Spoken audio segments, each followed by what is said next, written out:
Hi, a very good evening to everyone, and thank you for joining us this evening where we have Joseph Tan from NTUC Income, who's an experienced design manager. I've known Joseph for a while. Yeah. In fact, all the way, I will say more than a decade. Wow, that makes us very old, Daylon. Yeah, we look very young. I mean, it's an Asian Yes. thing, but we're actually, yeah, yeah, Asian genes. So the idea over here is that I knew Joseph as early as when I was in Polytechnic. He was a Yeah. industrial design student, and Yeah. I was a digital media design student. Exactly. Yeah. And over the years, we kind of like caught up with each other in each of our careers, and I've seen him kind of evolve from uh, an industrial designer to a design educator, and Mhm. now an experienced design manager, as well as a mentor and a coach Mm. to many of the new generation of user experience designers. So Joseph was really passionate about education, and tonight we are going to speak to him about that and also understand his Mm. journey. And prior to joining NTUC, Joseph was actually the employee journey design coach at DBS Bank, right? And he was reimagining the future of work, employee experience through cultural transformation and change management. So there's a lot of soft skills and soft stuff. So we can talk a little bit about that, how important soft skills is as a designer. And yeah, I'm really excited to have you, Joseph. Anything I missed that you need to fill? I think as we go along the interview, I'm more than happy to share my whole Awesome. journey. Awesome. How I got here. Yeah. Okay, wonderful. One fun tip. I remember Joseph was the valedictorian of his Oi. batch in Yes. in Another industrial word for design. nerd. Yeah. Another word for net, but it's wonderful that we have him. So tell me, how did that transition happen? Because you were Mm. doing industrial design, product design. Like, how do you end up like, Mm. becoming a teacher in a polytechnic? Yeah. That's a good question. So I think for me, my career really started all the way back from my family, right? So both my parents, I'm not sure if you know, Dylan, both my parents are disabled. Both of them are wheelchair users. So for my siblings, my elder sis, my younger brother and I, us, we had to really grow up pretty independent and self-reliant on each other to look after ourselves. I think along the way as well, through this experience, we also learn how to be more empathetic and more compassionate to others and to ourselves as well. So I think in our own way, we wanted to give back to society. So for my sister, she's an instructor at OBS, Outward Bound Singapore, doing leadership training and stuff. For my brother, is a nurse at Puteh Hospital. And for myself, I do it through design. I also do it through teaching others, educating as a lecturer, and then now as a design manager, trying to coach and mentor my fellow designers as well. So I think it started. That's the kind of the backstory, right? But then I think along the way, uh, I already found my love for design. I think back in secondary school. All right. So when I studied at St. Gabriel Secondary, so there we had design and technology (D&T). So I did pretty well there.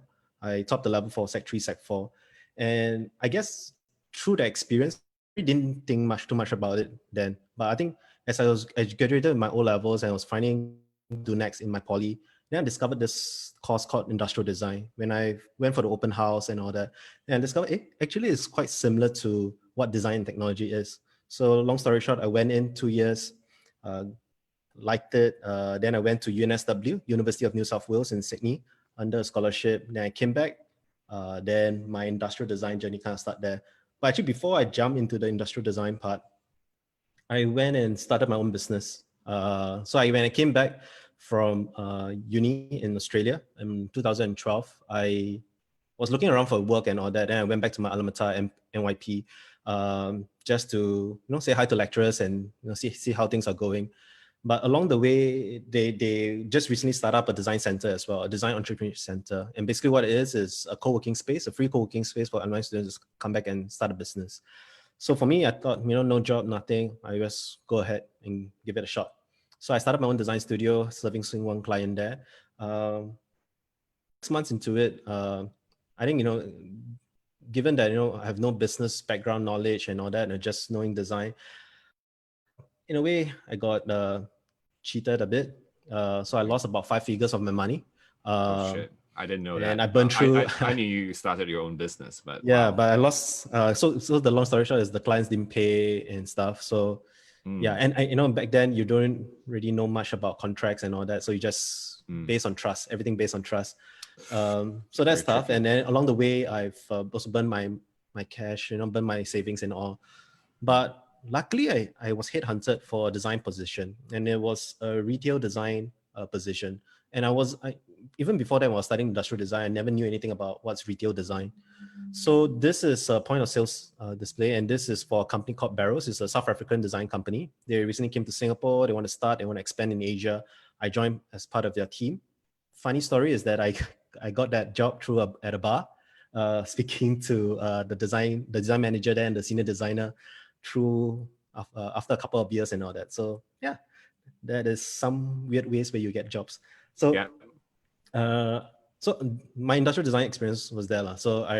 But along the way, as I spent about 2 years plus at the job, I really liked it because it was a mix of branding, it was a mix of 3D design, working in big brands, and it's a global company. But I think along the way, because I had teaching experience before, so after I graduated poly, I had about a few months before going to army, so I went to teach at ITE, right? So I really liked the experience there because some of the students I met there became friends, and along the way, when they went to poly, they went to uni, we still meet up for chat, and they ask for advice, career or education, what to study next and all that. So I like that impact that I made in a person's life. So that memory stayed on. And after when I finished army, I went to NYP to teach for a while and to work for a while as a designer. So even that through the experience, interaction with the students also stayed true to me. I think so. I think when the opportunity for a job arise in terms of, and I was just doing my design job, and I was always keeping my eyes on the lookout for any job opportunity. And this role for a design lecturer at Ngee Ann Poly appeared. So, and then back then I was 27 years old. So, I mean, just Yeah. thinking back, 27 years old doing a design lecturer is actually very young. It it's is. it's very young. Yeah. So like most of my peers, when I joined, it was like they were 10, 20, 30 years older. Some of them are my parents' age. So Mm, it's a tough transition. But what I thought is, I got nothing to lose. I just apply, then see how it mm, goes. All right. So I applied, then one thing led to another, one interview led to another. And when I had the interview with the principal and the directors, yeah, they seemed to like me. Then they offered the job. But after when they offered the job, I had this dilemma because I and essentially going to make a career, right, a career shift from being a designer, which is what I trained for and studied for, to being a full-time lecturer. All right, a totally different industry. Thing is design, but it's totally different skill set. And in terms of pay wise, it's about the same. It's only $100 different. So then I had to ask myself, how am I going to make a decision? Because this is a big shift, right? From being a full-time designer, which I love, to something totally new. I have tried a bit in the past, but I don't know how to make the decision. So I was reflecting back in terms of all my past experience. I came to this conclusion and this word, which is passion. And how I define passion is things that I was willing to do for free or enjoy doing for free for others. And yeah, if money wasn't a concern, because for me back then, in terms of making that career decision, money wasn't a concern. Money wasn't the main issue, deciding factor.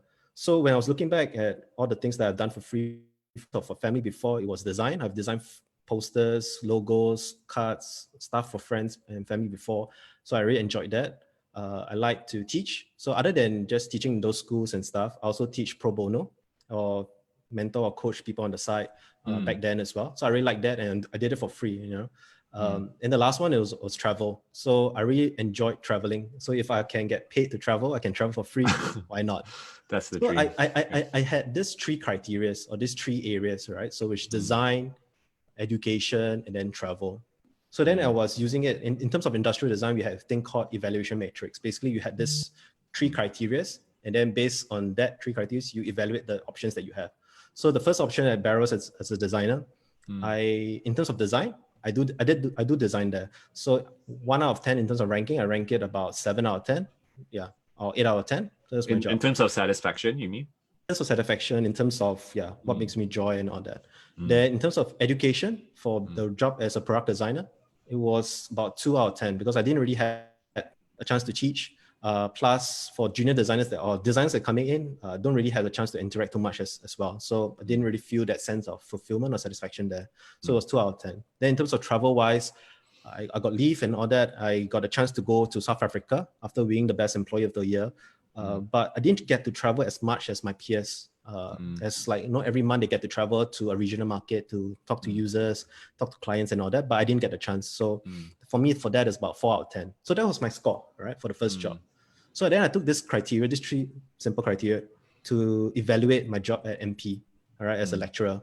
So in terms of design wise, they still allowed me to run and do a bit of design work outside in terms of consultancy, plus in-house, in school, on and off, there are some consultancy work. So I actually do design furnitures, spaces, areas in the school as well. But that I would say is about 5 out of 10, 6 out of 10. So it's average. That's not my mark of my work. In terms of education wise, clearly that's a 10 out of 10 for me. That's what I do on a day-to-day basis as a lecturer. In terms of travel, I got more leave. I got a lot more leave, and I also got a chance to travel with students. And when I travel with students to bring them to study trips, I get paid to do that. Yeah, I also travel for free, and that's my job for staff trip. I also get to do that for free. So to me, that was like huge plus. So in terms of my ranking, so that our ranking is like 8 out of 10. So in terms of when I look at objectively, right, then it gave me a lot of confidence and security that this design lecturer role is not too far off. It's fairly aligned to what makes me happy, makes me excited.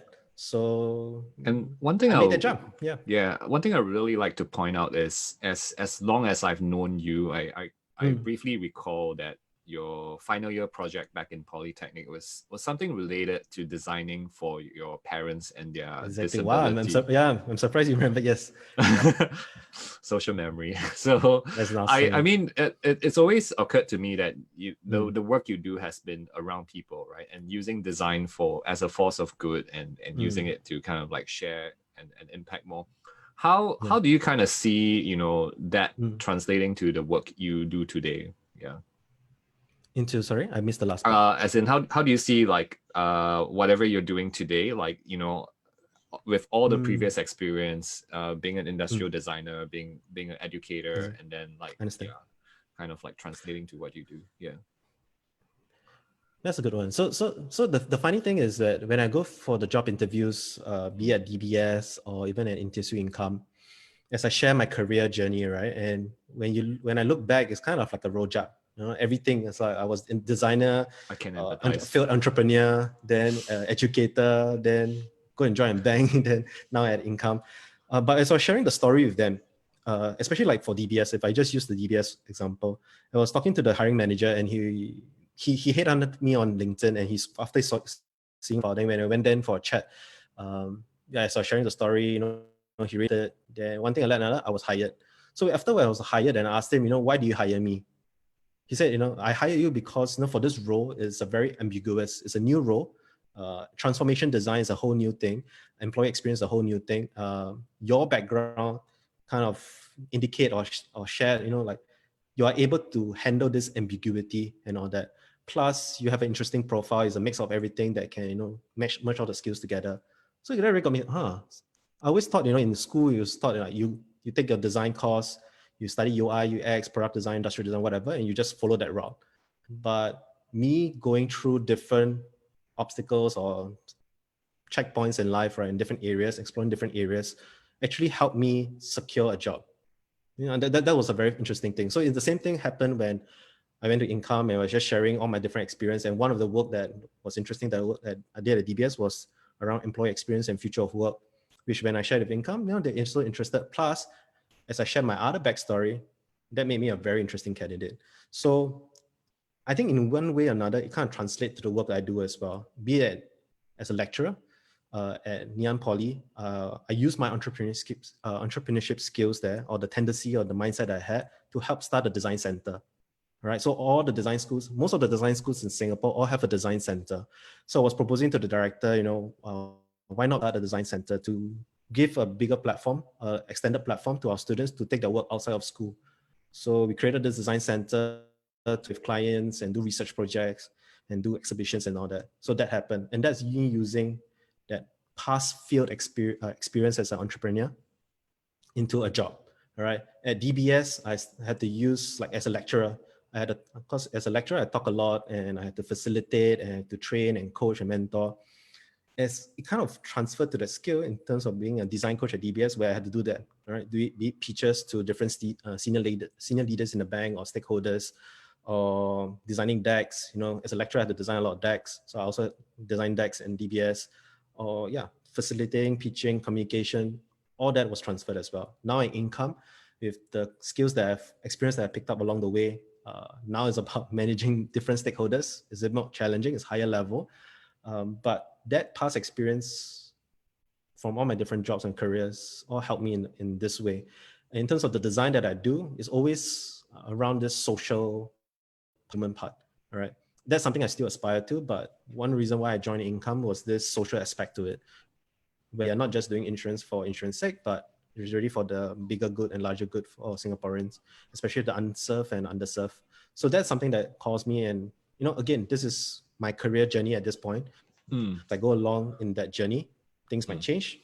I start a family. I already got married. So if I start a family, things might change. Recently got married. Congratulations. Recently got married. Thank you. Yes, So all this might change. And I think that's not, it's natural, it's normal. I don't think we have to be too hard on ourselves. So for this part of my life and my chapter, enjoying It's it. kind of about being fluid. And I think one of the things that really stood out as you're sharing this story, and thank you for doing that, is that the importance of communication skills, right? Because number one, you said you got your first kind of like career break from being at a bar. Yes, and then like kind of you have to pitch yourself, right? So that was one. And then as a lecturer, you have to communicate to a mass audience, and then in DBS and NTUC, you have to communicate with senior stakeholders. How important is communication skills? It's huge, man. It's huge, right? So like, if I went all the way back, because like for me, right, I'm an introvert, right? I actually hate crowds and like speaking and talking and all that. So where really I had that breakthrough was my experience starting my own company as an entrepreneur. Because back then I needed clients, right? So, but I only had this one job or one client work, and I needed more clients. I'm really eating ramen noodles and bread every day already. If I don't have any more clients, I'll be eating nothing. So I really had to force myself to go and get clients. So I thought is, where do I get clients? I went to networking events. So I went to networking events, and usually for the first few networking events, I would just stand in a corner because I'm very shy. So I didn't know how to talk. But one thing I knew as a designer, we observe, right? We observe and we empathize and we learn from others. So when I was looking and observing, damn, there are some people who are like super easy, when they talk to people and they get into groups, like a group of people there, then suddenly this person would just barge in and just, hi everyone, and then just flow into the conversation. It's like, how do you do that? But as I learn and observe, and then I try to mimic. So I fake it till I make it. So I did it. Then first few times were weird and awkward. And afterwards, it got a bit natural. But because of that scenario and that situation in my life and that stage of my life, I got to experience that and got to build it up. That's one of the big lessons from that bad experience, right, per se, which is communication. And one way or another, that's why it actually allowed me to, this whole thing about small talk. So when I got my job, went to the bar and talked to the design managers and senior design, then I know how to, this whole thing about small talk and how to interact with people and all that. And then, I just got me the job. And eventually when I go to become a lecturer, and now I have the small talk with students, trying to get down to their level, understand what's their problems, what's the in thing, what words are they using, trying to understand them and connect with them so that I can teach them. So I can be part of them and they can feel they are comfortable with me and I can teach and share with them. So it's the same thing as now as being a design manager, all right? Now I'm interacting with senior stakeholders, all right? So the language that they're using are different, right? There's totally all business and all the metrics and KPIs they're looking at. So as a designer, if you really want to be at that level and impact change and really connect and make a big difference, then you have to play with the big boys. You have to speak their words, speak their language and learn it. And it's nothing easy. You just have to really go and learn, be it watching YouTube, reading books, attending courses, whatever makes then you just learn, continue. Yeah. So that really helps in trying to understand from how they think, because it's very different in terms of how they think. So when junior designers comes in, they don't know. They're just so they just want to design this button nicely, or this interface nice, or this app nice. But that is at that level. Once you go senior and senior, as you progress along your career, you need to start to see things more holistically, broadly, at a system level, at a bigger level. Yeah, just beyond a feature or a product level. Yeah. What really stood out for me is how you use your skills as a designer, right? Because as a designer, we have observation skills. That's almost required for us to do what we do best. And then you're using that observation skills, and then you're methodologically solving the problem, so-called. And the problem is communication, is making a connection with people, right? Correct. And you do what you need, right? You empathize, you kind of code switch if you need to, you speak their language. So you're exactly still doing what the designer does, but you're using it in your communication, which is you're just really adapting. great. Exactly. Yeah. So Dick from the audience mentioned that he's also an introvert, and he can totally relate to what you're saying. Awesome. By the way, if those of you who are tuning into Facebook, we have a handful of audience on Facebook as well. This is Joseph, and he is the experienced design manager at NTUC Income, who's building a lot of their digital capabilities right now. And we have a question from the crowd. Chip asked, have you encountered any hiring manager, and if they ask a question, hey, it seems like you're not focused enough as a designer, right? How do you overcome that objection? Not focus. Yeah, like because you're kind of here and there and doing different things. Funny thing, I don't see it like that. Yeah. So I tell you about my thought process, right? So if like the first job when I came back from Australia, and this whole thing about sustainable design was a huge thing, and that's what I was really passionate about. When I came back, there wasn't any company doing sustainable design. So when I was at the design consultancy, and I was talking with the design director, showing and asking him about sustainable design, where is this at and all that. He said, no, I don't care. I don't do this thing. Then it's like, then I'm not a good fit for you. And clearly I'm not a good fit for you. You're not a good fit for me. So that's it. Wow, you qualify your employer. Yeah, why not? Nice. You're supposed to, right? Because this is where you're at. So the same thing is like, if I share my experience, I share who am I and all the experience that I've gone through. And if it doesn't make sense for you as to join a company, you don't see it as a hiring manager, you don't see me as a good fit, that's fine, right? This is my experience. I can't change it. I can't change my history. So when they ask me, if they ever ask me, it seems random and it seems diverse and all that, yes, it is. And that's life.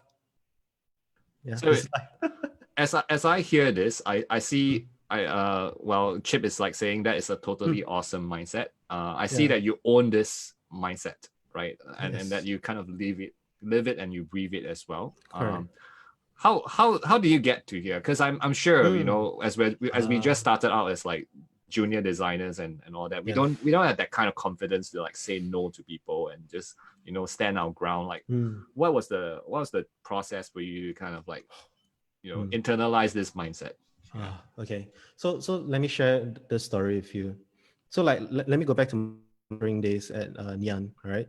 So like, as I shared, I was a very young lecturer, 27 years old coming in. All my peers were much older than me. So when I joined, even after I passed all the interview, I got the job, right? And I was offered the job already. I was sitting on my table and setting up, figuring out how to place my stuff and all that. My manager, my reporting manager, who didn't interview me, came over. Then she asked, "Hey, hi Joseph. Oh wow. So you joined today? Okay, cool. I don't know what management never say anything about what you're supposed to do and all that. Can I see your portfolio? Can I see your..." So in a way, like trying to size me up and do an interview right there. So fine, I did that. Then in the first week, house manager invited me for lunch. So I thought, it's a welcome lunch and all. So cool. And to be honest, design industry is small, right? Design education is even smaller. The industry is smaller. So I know people. Then he was during lunch, he was saying, so and so was also applied for the job and all that, but I don't know why management chose you. I guess because you're cheaper. Yeah. Wow. So that's fine. It's fine. So I guess that's his way of saying that's fine. I think the one that really hurt me was this one, which is one. And during my first year, we had this sketch lecturer. All right, it's a very famous designer. Won the President Design Award in Singapore. It's the highest accolade for a designer. Mm-hmm. He came down and gave a guest lecture. So he gives the guest lecture to our students. The lecturer sitting behind. After he finished the lecture, we as lecturers, we just go up naturally, introduce ourselves, thank him for the thing. So I went about, hi, I'm Joseph. When I raised up my hand and shake it, right, he didn't even shake it. He just said, not enough experience. And he walked away in front of my colleagues, in front of my students. What the hell? And this guy is like, I even bought his book. I want him to sign dear. my book. But some people have such that's their own opinion, right? I guess it's just kind of ego, right? Yeah, it could be. I mean, designers are pretty egotistic as well, so it's fine. It is. So I was looking back, I was thinking, why did I join? Why did I become a lecturer? Why did I join this role, right? And just came back to the why. And for me, the why was, I'm here to provide an alternative point of view to myself, right? A lot of the lecturers there and teaching were like dinosaurs. Some of them, they just teach out their whole life or just been in industry for a long time and they join, but they don't have the up-to-date industry sense and the trends and all the stuff. So I had that, and I wanted to offer that point of view to the students. And thankfully, my students in the management recognized that. And within the first year plus, I was awarded the teaching award, the school teaching award, which is great. But I think it really came back to me is the why. Why am I doing this? So for me, if someone is having that type of mindset, that type of verbatims or saying stuff like that to me, then if I'm clear my why and why I'm doing what I'm doing, it's like if there's a job interview, I know why I'm doing. I'm just trying to not find a job, yes, but trying to find whether this company is a good fit for me, and then I'll just keep it that, right? And so if they're asking me questions like that, it's a signal and indicator that maybe company depends on the tone, right? Sometimes it's very curious, but if the tone is very more hostile and there's a bit of sarcasm and there's a bit of negativity to it, then this company is not for me. It's fine, even though it's like a famous company, right? It's like one of my dream companies. Actually, I've interviewed for my dream companies, but I realized that it wasn't a good fit for me. And they also realized that I'm not a good fit for them. And it's fine. No one lost, no one thing. It's just a relationship that will not worked out. Yeah. But we're still friends, so it's good. So that's it. That's how I frame it. That's a fantastic mentality, and thank you for sharing the story. I'm sorry to hear that you had such a terrible experience with a designer. I'm glad I had it. See, I'm glad I had it because I wish to have more stories like that so I can share. I feel like people in the design community should support each other, right? Like what is the whole entire point of like doing all this little power plays, and it really just it doesn't make any sense to me. Exactly. So we got two questions and from Dick, and I think they're quite related. So Chip saying, shucks, that designer has such a terrible attitude. Thanks. That's fine. Everyone has their own circumstances, right? So in their in their world, their point of view, right. Yeah. So it's not. I think there's no right. Yeah. Wow. It's okay. I think that's a very zen moment. I can see there's definitely some reflections. Bro, that you every year, every career shift I make, I do self-reflection. I think that is the thing that is missing for maybe a lot of people who are rushing to the next thing is it's not reflecting enough. Reflecting enough. Yeah. That's sorry. The question. All right. So Dick asked, he thanked you for for your insightful sharing, and he says, coming from a position who has your experience managing and different types of stakeholders, what is a effective method or effective methods where you educate or enable senior stakeholders, right? Especially when it comes to transformation work. Good question. So I will share the story in terms of experience at DBS. So that's where really I got to senior leaders at a senior leader, but it's also more serious because this is a bank, all right? So the work that we're doing at DBS is a lot of cultural transformation, and it's very soft, touchy stuff, but it clearly has a lot of value to it. So even as we were doing all these campaigns and stuff, one of the sponsors for our project is Paul Coburn, who is the Chief Transformation Officer. So we meet him on a bi-weekly basis to kind of share in terms of our progress, in terms of the direction, get his steer and on stuff.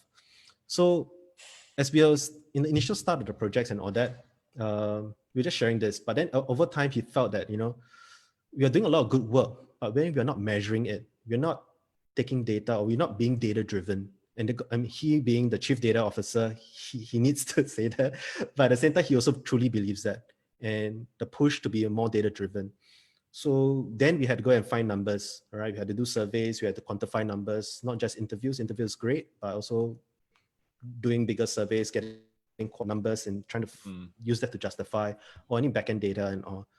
So one way that we try to convince stakeholders or leaders is not just sharing or the soft touch value of design, or this campaign, this feature, or this product I designed out, improves user experience. How?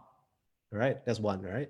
And how you're going to measure it and by what way? And then the key thing that they're really interested in is what's the business value that is bringing to my organization?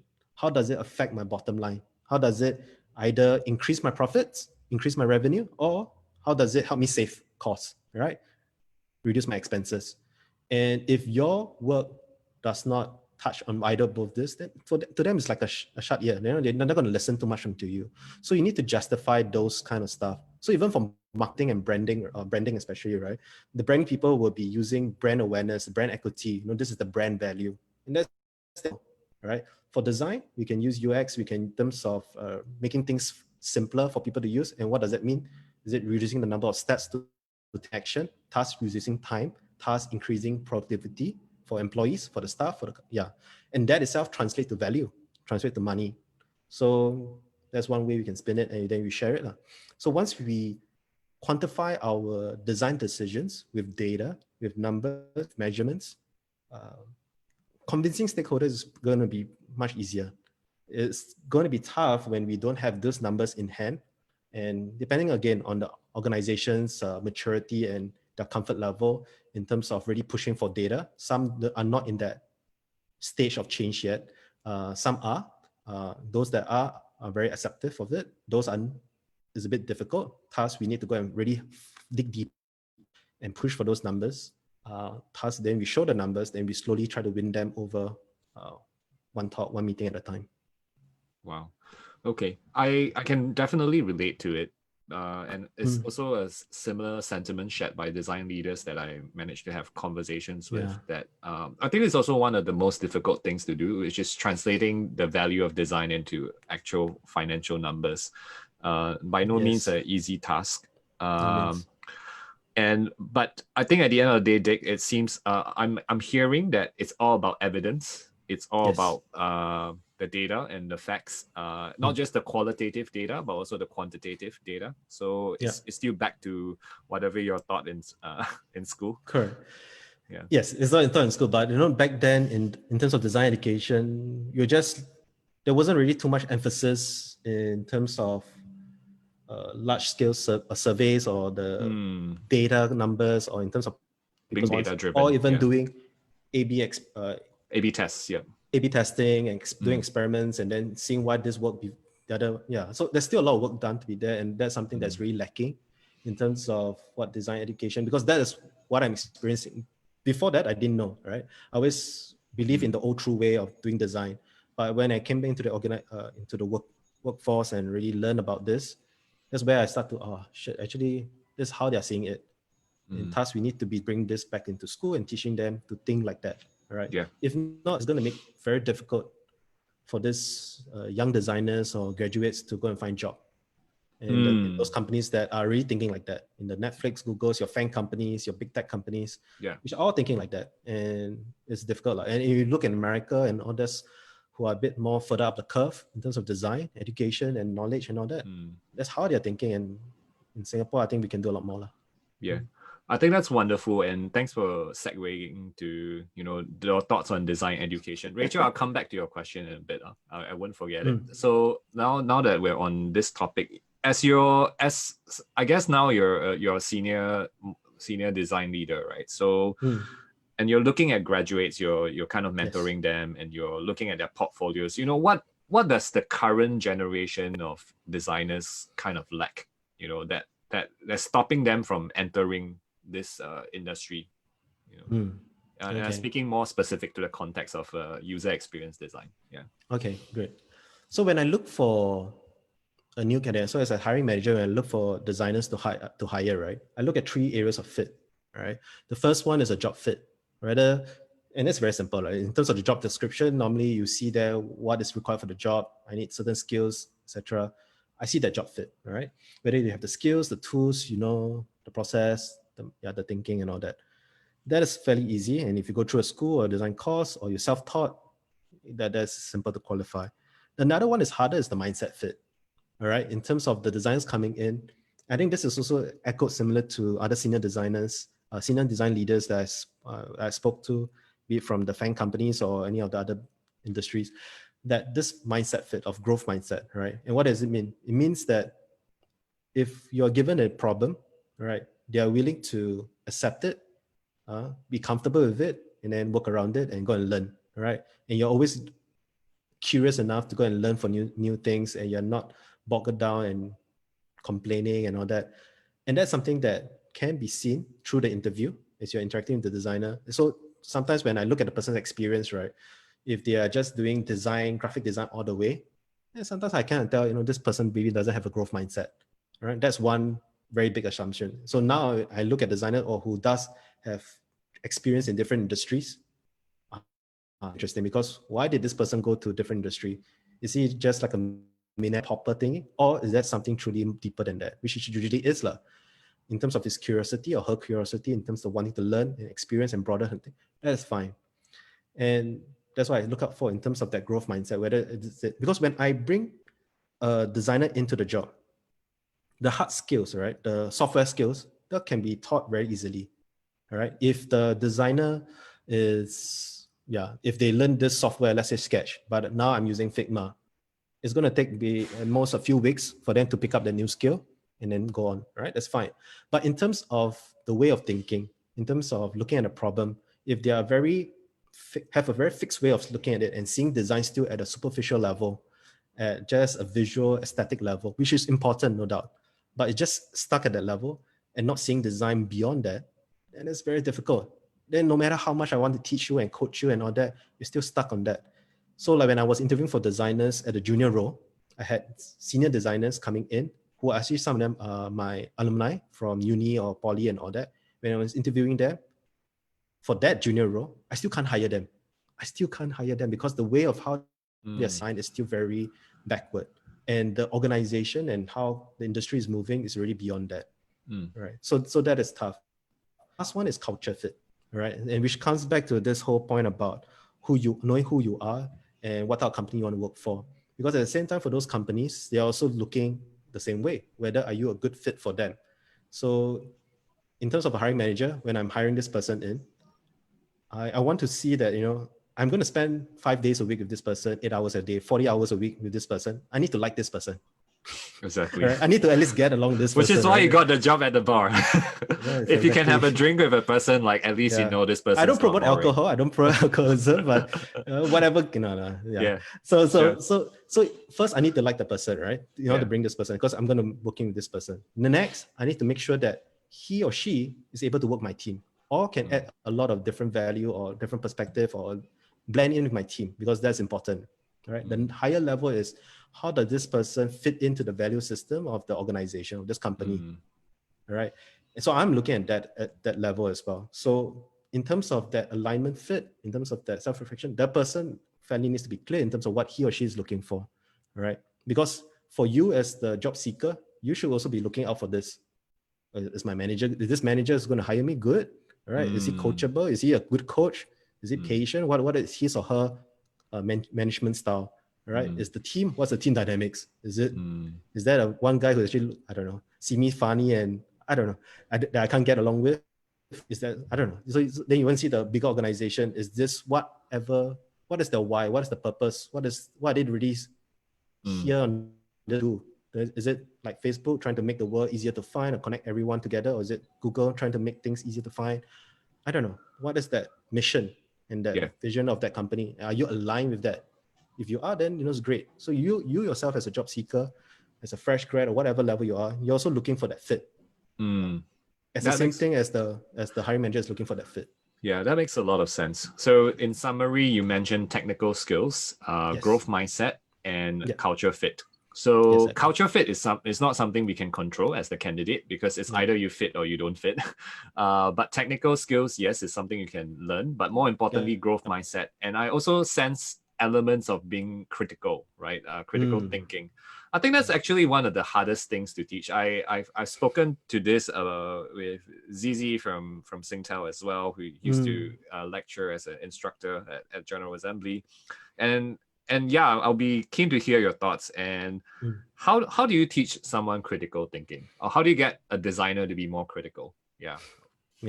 So I mean, for us designers, right? I mean, in terms of the design thinking, we have one tool that we use, which is the 5 whys, correct?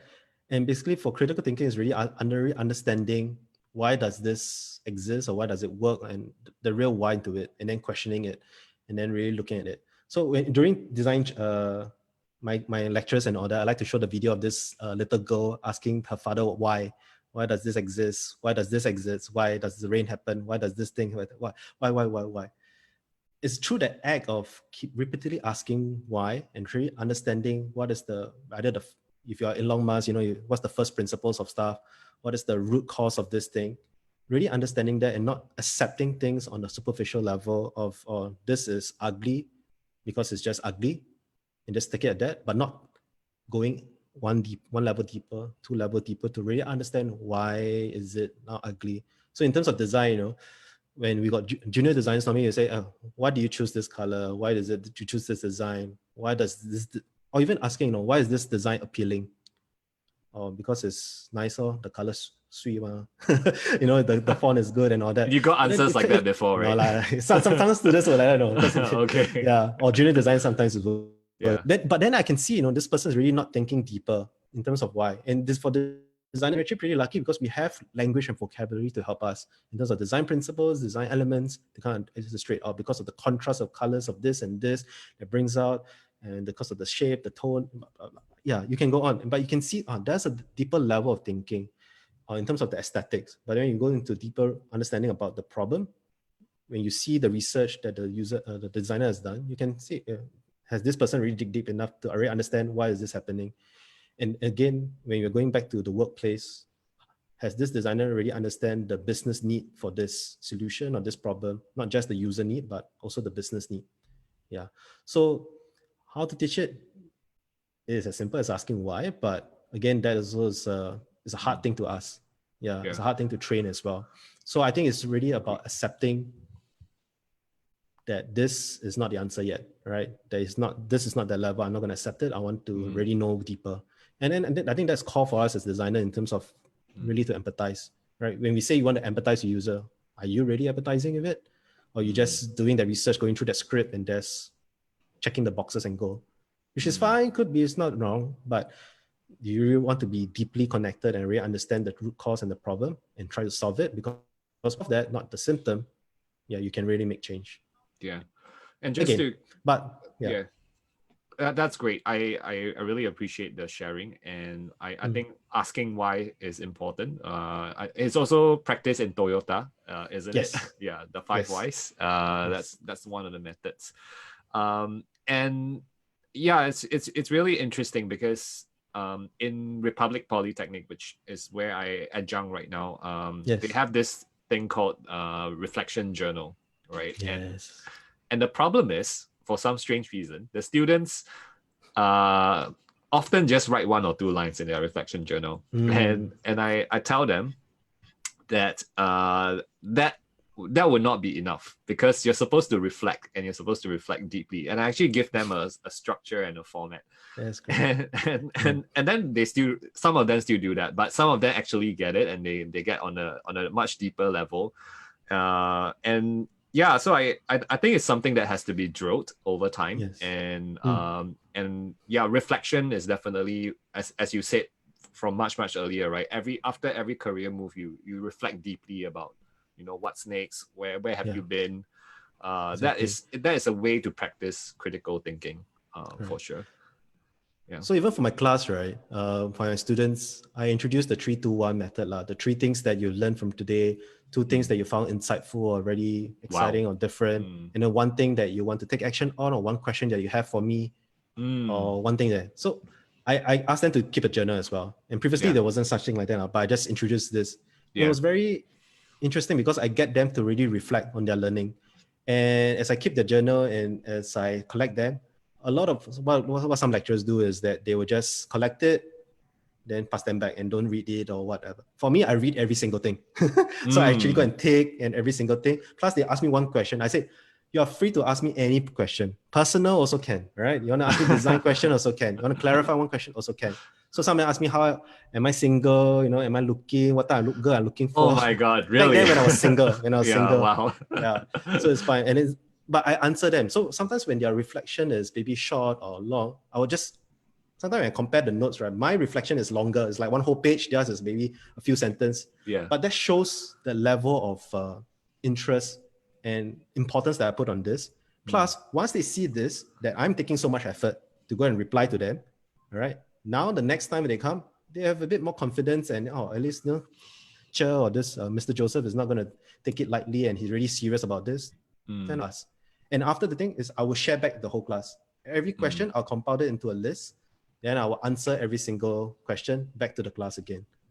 So make this very, everybody can share, everyone can benefit, and also give them this sense of environment that they are safe to share.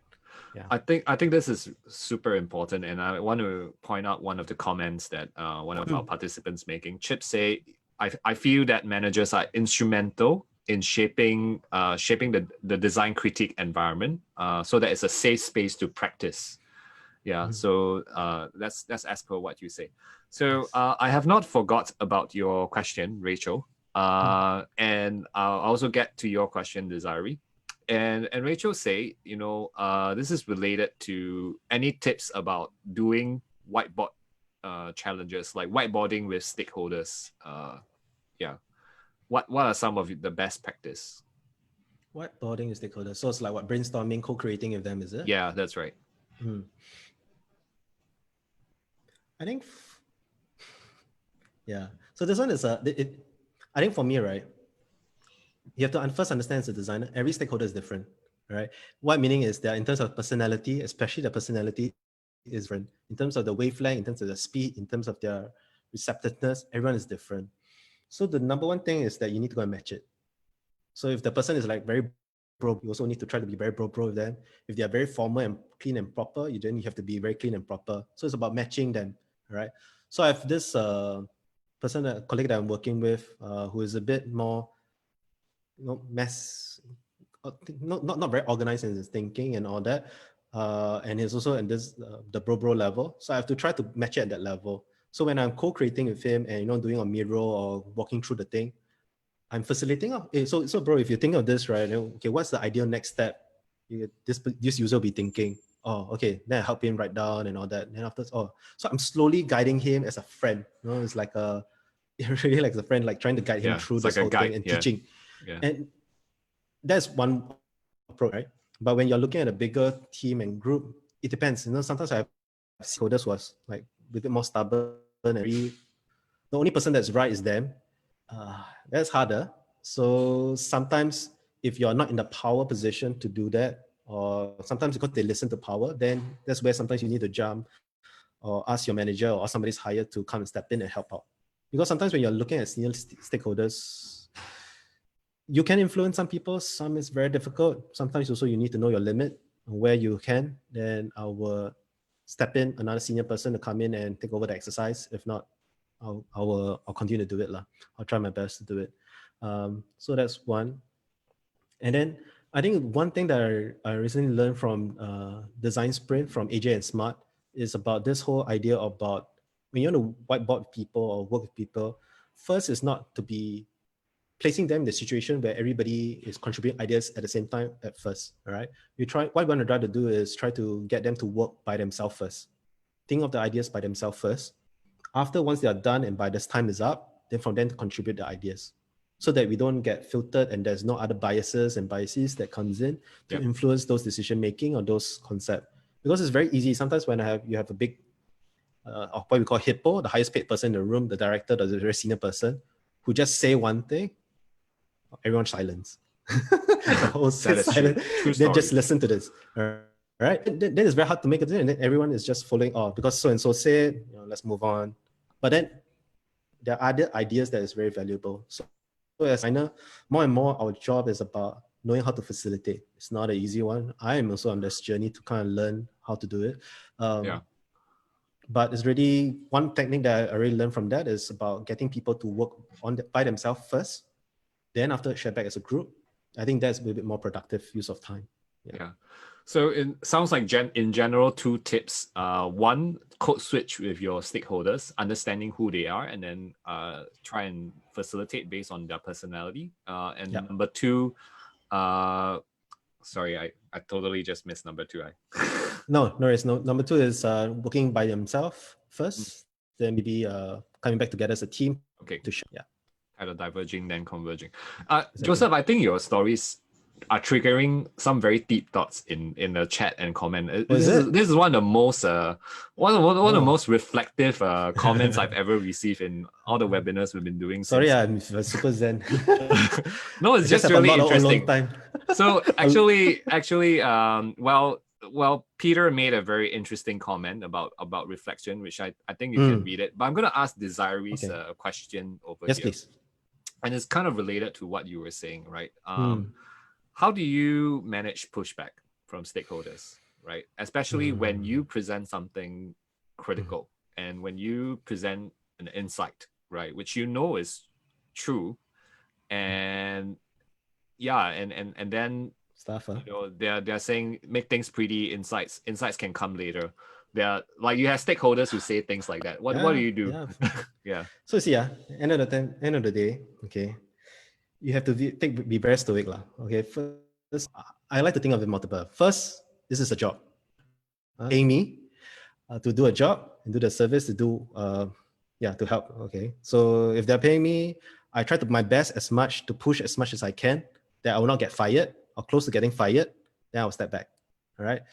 If I really know in my heart that I've pushed 110% or tried my best really to push for the idea, and if they still say no, accept it, move on. All right, do as they please, then just move on. You don't need to overthink too much into it. All right, because sometimes you really have to understand as a designer. Sometimes we're just thinking from our own perspective. In terms of this design need to be beautiful, this insight from this user actually so cool. But then in terms of business, they're just looking at numbers. At a high level, senior level, they're a different oversight throughout the whole business of what the industry trends are moving or whatever things they're looking at. And sometimes we don't have that picture and we don't have that level of understanding and don't share that perspective. So sometimes we could ask them to share their why. Why do they reject this? And if they just share or say, because we just focus on this, I've got no time. There's really no time. If there's no time and we have a very fixed time frame to deliver this project, if you want to go through that insight route or dive deeper and do more discovery and all that, it's going to take us another 2, 3, 4, 5 weeks. And obviously it's not going to make sense for the business. All right. And also this project is not going to last, it's not going to succeed. So sometimes as a designer, we need to, again, be very stoic about it and be very realistic about it and very logical about it. It really is, if there's no time, there's a clear reason, business reason, there's a clear reason from them why they feel that way or why they think that way. And we try to understand and empathize with them. If it's acceptable and ourselves, we try our best to push as much as we can. And again, it comes back to that, then it's that, then we just move on, right? The more you dwell into it and the more you attach to that idea and all that, it's going to be very difficult for you, right? So as you grow in your career as a designer, and especially when you're a design student, every idea you churn out, every idea you think in the shower and when you're doing your business in the toilet, it's like it's go. I cannot. But as you mature in your career, as you go through, ideas is cheap.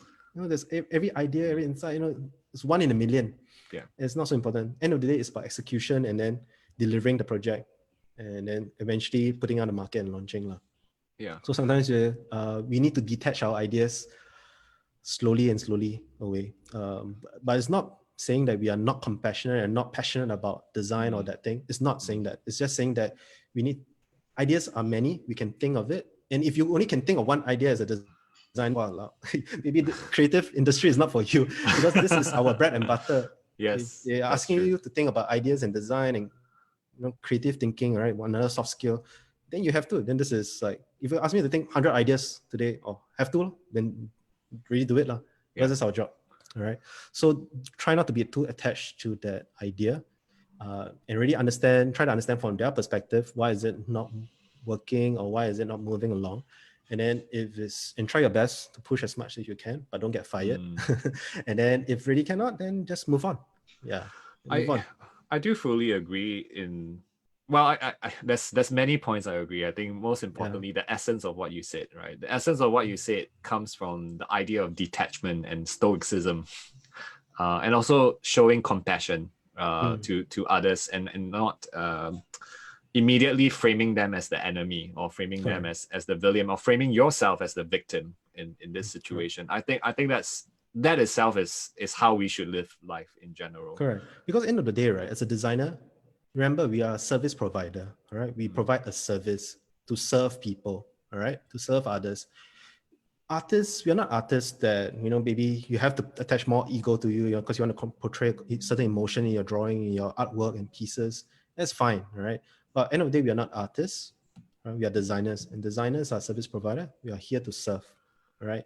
So if they are not ready to be served, then it's not ready to be served. Move on, or you just continue serving. It takes two to clap, for sure. Exactly. This is really wonderful, and I think you trigger a lot of very interesting questions. Later you can save chat. It's very interesting. Quite a number of things. I hope we answered your question, Desiree. So it's been a pleasure speaking to you this evening, Joseph. I'm just going to wrap up and share. I think there's a lot of valuable lessons tonight, but this has turned out to be quite an unexpected webinar about life in general. And about how design is life, right? Design is life. Life is design, and how we kind of approach this thing, especially tricky stakeholders. And I agree in that as well, speaking from experience, because we don't know where they're coming from. We don't know what kind of challenges they are facing as a stakeholder. They might have their own concerns. They might have their own position. Sometimes it really takes a beer to solve the problem, right? Just go out for a drink, or just have lunch with the stakeholder, and it can really soften out a lot of things and misunderstandings. So back to the art of communication as well. So that is really wonderful. If you like, just stay for a couple of minutes. I'm just going to cover some of the upcoming events that we have. Please. So thank you everyone for the wonderful questions tonight. So if you really enjoyed the session and you learned something from the session this evening, feel free to share this video on your Facebook or on your LinkedIn, and tag us with the hashtag leaning into change.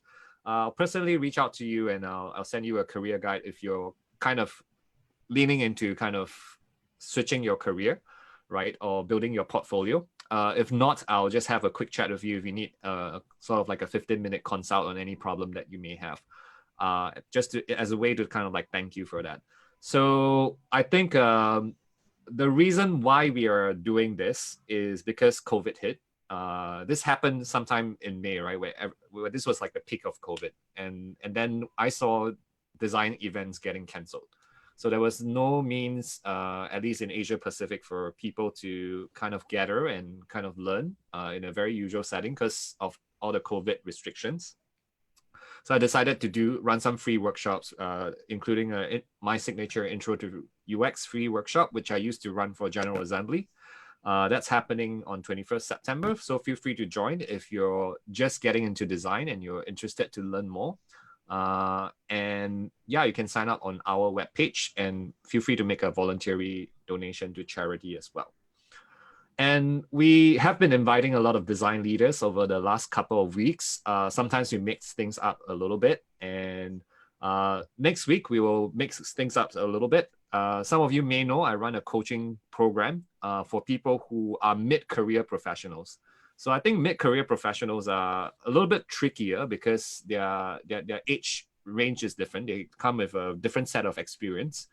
And at the same time, they are also transitioning to a totally new career, right? So for example, Ivy, which is one of my coaches, she was an accountant. Now she's actually a UX designer with the Bank of Singapore. So she recently just got hired. So I'm inviting two of them to come and share. They are not to talk about the program. I mean, you can ask questions about a program. I'm happy to answer, but more on their project experience, right? I'm getting them to reflect deeply. What's it like working with real clients? What's it like, engaging in a project and working internationally, working remotely? I think that's sort of the general theme that we're going to cover on, because right now we're in COVID. There's a lot of things that we are doing as designers that we used to do physically, but we can't at the moment. So we're going to spend some time discussing on that next week.